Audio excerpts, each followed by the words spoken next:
Thank you, everyone, for attending. This is the Martinez Refining Company's Oversight Committee. I am not Nicole, even though my name says it is. Nicole has a conflict, so I'm going to be leading the meeting today. So let's see, anything else we need to do? I guess we'll go ahead and call the order. So we start the meeting at 10:04 a.m.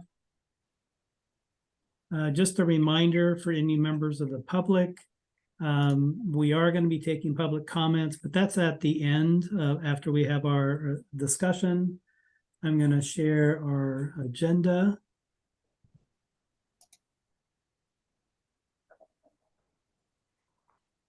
At some point.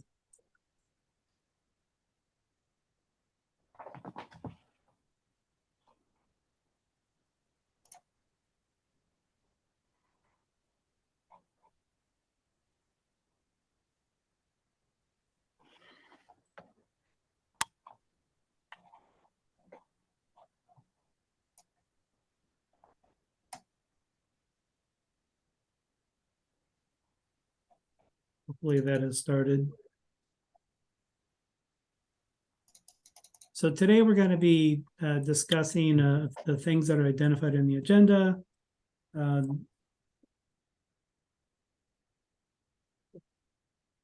first thing we're going to be doing is talking about some of the open issues we have and get an update on the independent incident investigation that's being led by Scott Berger and Associates. So Scott, if you wanted to go ahead and give us an update. Okay, thanks a lot, Michael. So I think as you all know, we had originally signed the contract back in May, early May, and at that time we had made a document request to Martinez Refining and wanted to be able to review those documents before we went to our on-site inspection and interviews and so forth. Those documents were delayed because of I guess different working out confidential agreements, but we finally did receive those documents. I think it was the day after our last meeting, or maybe it was in the afternoon after that meeting on August 11th. And we've gone through those documents in pretty good detail. We then were on the MRC site on September 6th through 8th. Ken Axe was a gracious host while we were there. We interviewed a number of the personnel. We reviewed some additional data, and then we identified some other remote interviews and additional data that we needed to go over to help us complete the review. Some of that information has been received. We're still waiting on a few documents, and I think there's one more interview that we have scheduled anyway. That's scheduled for early next week. So that's going along. We have begun work on our causal tree, so basically trying to get to the root causes, and have also started our report. That's in moving along pretty well also.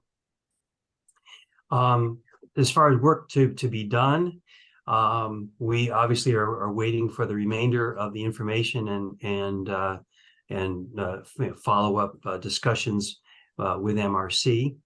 Our first draft of the report will depend a lot on that, what we find out.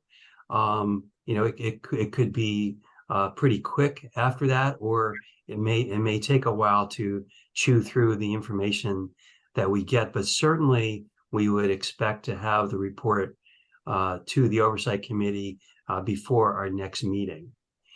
And then, of course, once that report is available to you, then I would assume that the project will flow according to the timeline you envisioned, with public comment period and feedback, and ultimately preparing the final draft and public meeting.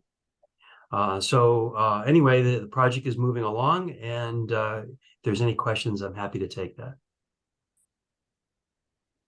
Thank you, Scott. So it sounds like you're going to be able to have a report available to the Oversight Committee by the middle of next month then? That's indeed our hope. Okay.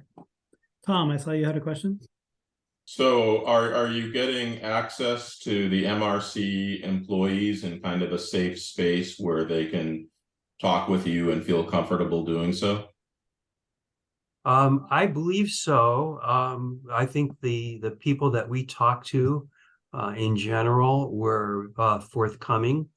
The MRC, I guess, provided counsel for each of the employees, so that in most of the discussions they had an attorney in the room, outside attorney in the room representing the individuals. But they never really ran into any kind of reason why the attorney would have to intervene. I think it was we had very frank conversations, and the workers were all very forthcoming.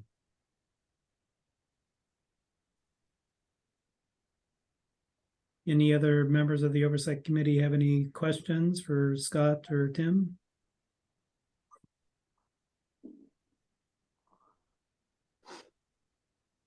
All right, seeing none, we'll go to the next topic, which is a status update on the risk assessment report. So the risk assessment report was for the screening level human health and ecological risk assessment report was completed by TRC. It was sent to the Oversight Committee, and some comments were provided. The study involved taking soil samples in the community and comparing the analytical results to public health guidelines. The report is available on the county's Hazmat MRC's webpage. If everybody has that, that's great. If not, I can drop that in the chat. Let me find that. So we'll talk a little bit more about the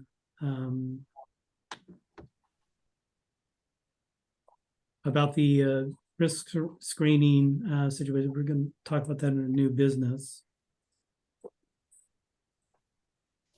Let me just copy that.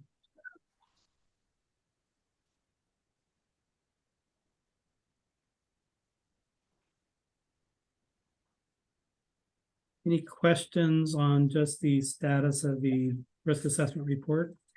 It's going to be going for a public notice soon. We'll be talking about that in a bit. Seeing none. We'll go ahead and go to the next item, which is a statement from the district attorney. So a while back, we stated that the district attorney would be attending our August 10th meeting, and that did not happen. We do have a statement that's been provided by them, and I'm just going to read that statement. So the statement's from Contra Costa County District Attorney's Office on the Martinez Refinery Companies, LLC. While we can confirm that the District Attorney's Office has received and is reviewing a referral from the Contra Costa Health Services Hazardous Materials Programs alleging 2 violations, the State Bar of California prohibits a member of the bar who is participating in an investigation or litigation from making any pre-filing statements that have a likelihood of materially prejudicing a case. However, we can disclose the code and ordinance that are currently under review. 1, California Health and Safety Code, Section 25510A, failure to report a release or threatened release of a hazardous material to the Unified Program Agency and Cal OES. 2, Contra Costa County Ordinance Title 10, Section 1014-4.006A, prohibited discharge, release of illicit discharges to the county stormwater system. Additionally, the Bay Area Air Quality Management District has referred for enforcement action the Air District Notice of Violations to the District Attorney's Office. We are currently awaiting the completion of the Air District's investigative report supporting the NOVs, which will also be reviewed for a charging decision.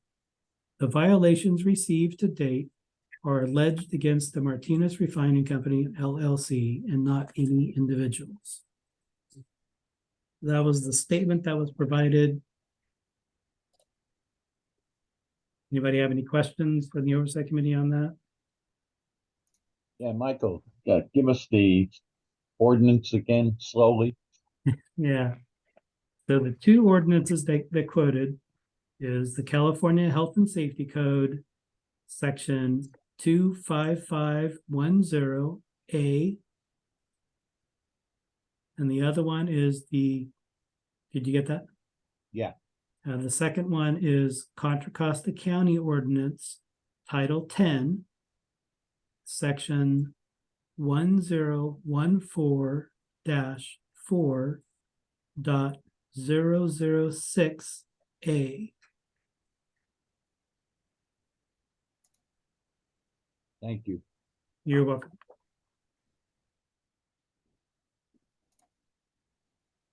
I have a question. Yeah. Are you going to post that anywhere? That would be really helpful. On the website? Yeah, we could probably arrange to post that on the website. We'll get that over to the MRC page that we have. Yeah, we can do that. Thank you so much.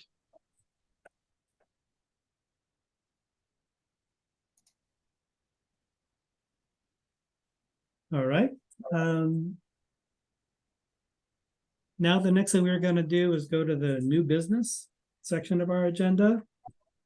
The first item that's listed is the Safety Culture Assessment Consultant Proposal Update. So our office was directed to issue a request for proposal. We did that. We received 3 proposals back. We sent it to 8 different companies. We received 3 proposals back to conduct an independent safety culture assessment at MRC. The Oversight Committee, those have been received. And then the Oversight Committee will be reviewing each of those proposals and deciding on which consultants to interview. And so after we review them, we'll be interviewing maybe the top one after the Oversight Committee decides.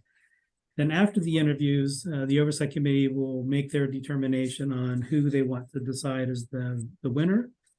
And then that company will then be working with county and MRC to start that process. Anybody have any questions on the safety culture assessment proposal update? I believe that, I sent the 3 proposals to the Oversight Committee for review, and we're going to be meeting probably in a couple of weeks to talk about those before we do any interviews.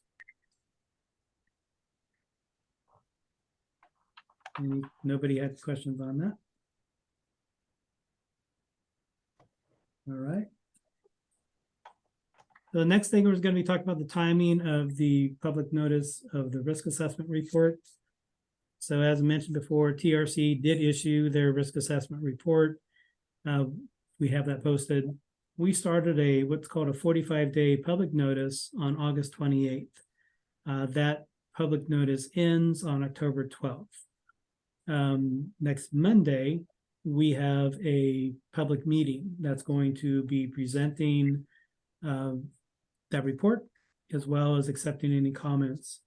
The whole time between the August 28th and October 12th, you can send comments to our office, and I'll post this also in the chat. You could send it through the email, through the hazmat.arcteam@cchealth.org, or you can mail that directly to our office at 4585 Pacheco Boulevard in Martinez.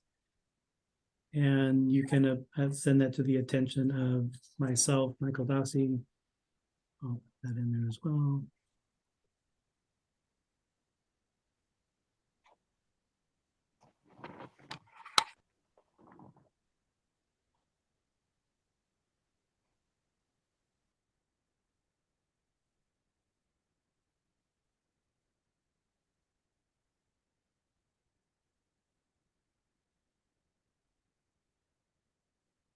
So I posted in the chat the address of where the meeting is going to take place.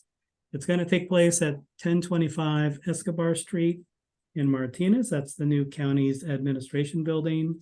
It's going to take place from 6 p.m. to 8 p.m. You can attend in person at that location, or you can join online. And I put the actual address for the Zoom call online. You can join directly on the web, or you can phone in as well. And that's also in the chat, how to join that meeting. Are there any questions from the committee related to the timing of the public notice for the risk assessment report? No. One item that didn't make it on the agenda, I just wanted to mention to the Oversight Committee and to the public on the call, is that we did complete, we as in Contra Costa Health Hazardous Materials Programs, completed a safety inspection of the fluid catalytic cracker at MRC.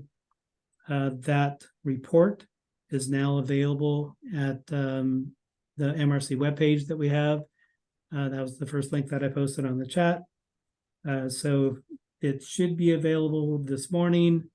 You may have to refresh your screen to verify that you see it. I have not double checked, but I've been told that it's up there. Anybody have any comments from the committee on that?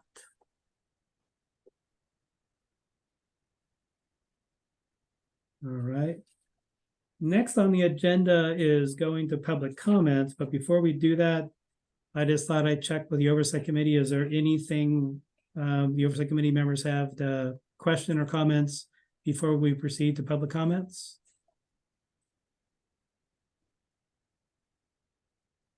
All right, seeing none. So why don't we go ahead and go to the next public comment period. So just a reminder, anybody that wishing to speak has 2 minutes. You need to raise your hand. And so we can see the people that have raised their hands. And then we will promote you, and I will identify who's promoted. Looks like Julian Elliott has raised her hand. Okay, Jillian, Okay. you should be able to come off mute, Yes. and your 2 minutes starts now. Thank you. Thank you for this update. It's really helpful. I have a couple of questions. One is, do we have any idea on, it sounds like you haven't been given any timeline for the DA's activities. And is that correct? Yes. Second is that I understand from a number of people that a flyer or a mailer of some sort was sent out to a number of households in Martinez, talking about what the incident and about the work that's been done and about the results of the soil assessment. Can you tell me who that went to? I know some people who have gotten it, and a lot of people I know have not gotten it.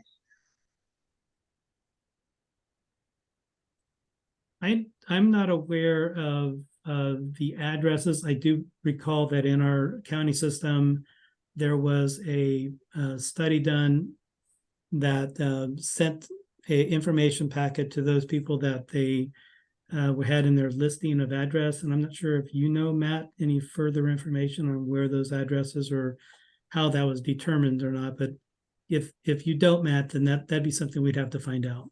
I don't have that information right now. I know that I personally didn't get it, for example. Thanks for that, Jillian. Yeah, let me work with our public information office and see how they identified addresses. I know that they worked with our geographic information systems folks over at the county information technology department to identify sort of the addresses that it would go to. So let me get the exact specifics, and then we can report that back out. That's great, because I know the people who received it said it was really well done, and I really wanted to see it, and I've talked to a number of people who didn't get it either. So is that information available online anywhere? so that we can refer people. And I'm part of Healthy Martinez, and I would like to be able to refer people to where that information resides if they didn't get the mailer. Yeah, I think we can post it on the website, Michael. So I'll also work with our public information office to post it there. I was under the impression it had been posted, but I will check to make sure that it was. Thank you so much. You're welcome. And thanks for the work you're doing. And I probably should have let you speak for the 2 minutes before interrupting. But yeah, to my knowledge, it wasn't intended to be sent to the entire city and to the everybody in the community. It was a targeted approach, but I don't know the criteria off the top of my head. Those are the kinds of things that we can spread through our website and our community as well. Also, I just think it's very interesting to hear that the risk assessment and the culture, it sounds like how much time are you assuming is going to be going into the culture assessment? So is that the extent of your comments? Because I just want to make sure That is the extent of my comments. I talked with Congressman DeSaulnier, and he was talking about when they did a safety culture assessment with Tesoro, they closed down the refinery for a year, and I was taken aback. So I don't know all of the details on that, but it sounds like that could be a lengthy and in-depth process if it's done well. All right, thanks for your comments, Jillian. So in regards to the process for the safety culture assessment, that's going to be done by a consultant. That process we'll talk more about that process once that's underway. We'll have the consultant probably describe what that gets done. As for the Tesoro facility, they did do a stand down. My understanding was more like 6 months, but that was after a number of incidents, and they did that on their own accord.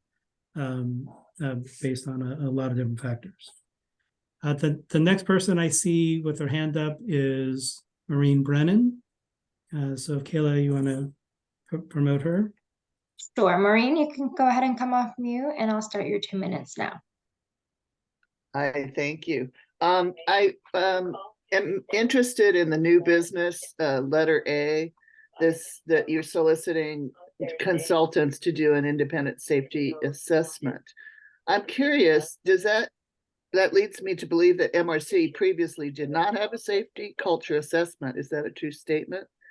And I am surprised because it's like one of the pillars of the ISO is that safety culture assessment, among other things. And is it true that MRC didn't previously have that in place? Thank you. Thank you, Maureen. So MRC, as well as the other facilities that are subject to the county's industrial safety ordinance or the city of Richmond's industrial safety ordinance, are all required to do their own safety culture assessment every 5 years. So yes, MRC has been doing safety culture assessments, and their predecessor, Shell Refinery, was doing safety culture assessments. The direction that the county hazmat has is to seek someone to verify that the safety culture assessment findings that are being collected by MRC are being addressed appropriately. Was there enough detail in their surveys? Are they looking at the right recommendations, or any of the gaps that are associated with that? And so that's what the consultant is going to be looking at, is verification that all the requirements have been met. Is there any additional data that they should have been collecting? And if so, then they'll proceed on trying to collect that new data. Hopefully that answers your questions. Does County Hazmat do that kind of assessment every 5 years?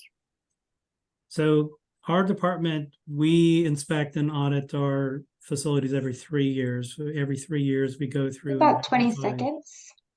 And every 3 years we go through and verify that all the program compliance, all the programs will be in compliance. That includes doing a safety culture assessment, gathering the data, reporting out to the workforce, working on recommendations, have an action plan to address all those recommendations, and eventually then complete those recommendations. So that process takes a bit of time, but that's what we actually verify is when we're on site, and we go through their safety culture assessments to verify all the data is collected and submitted appropriately. Hopefully that answered your question as well. Anybody else from the public have any questions? I don't see any other hands that are raised. If you had a question, you could raise a hand. Or any members of the Oversight Committee themselves, if they had any questions.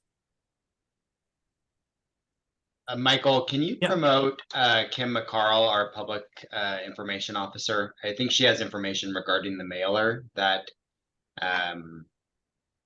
Jillian had some questions about.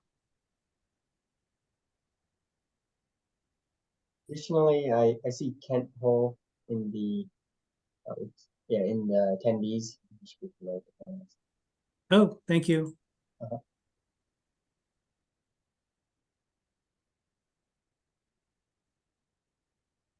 Hi, Kim. I think you're a little bit late coming to this meeting, but we had a member of our public who had a question regarding the mailer that was sent to the community regarding the 45-day comment period for the community risk assessment.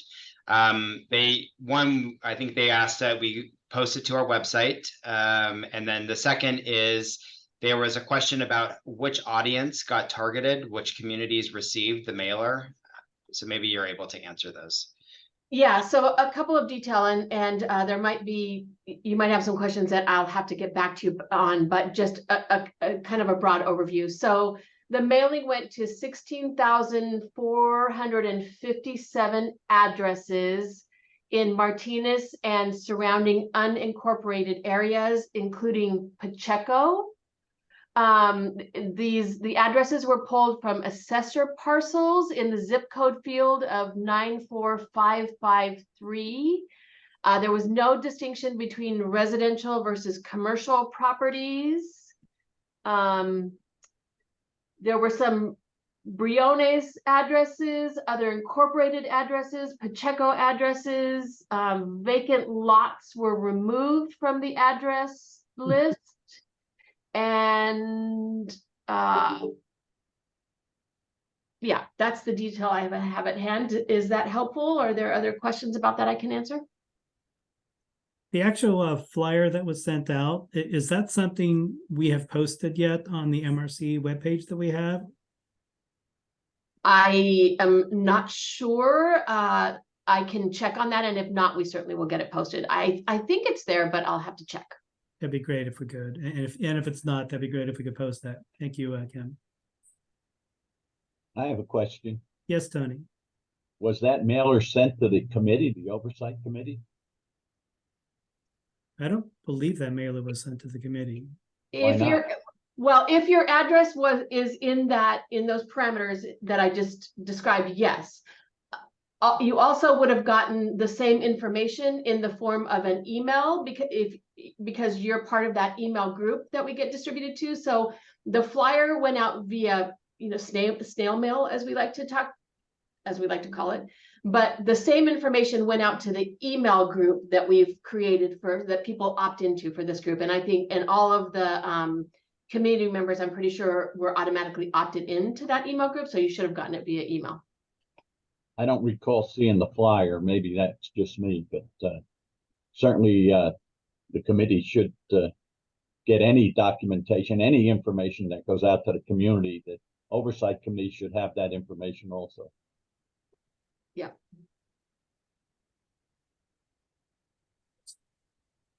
So going forward, if we are going to be sending some flyers out to the community, we can try to make sure that the Oversight Committee also sees those in the future.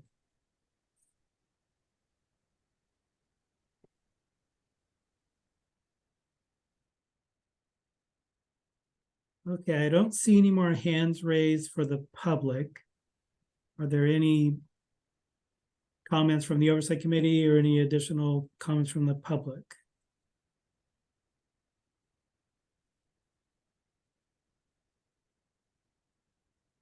All right, seeing none, I think that concludes our meeting unless anybody has any last comments.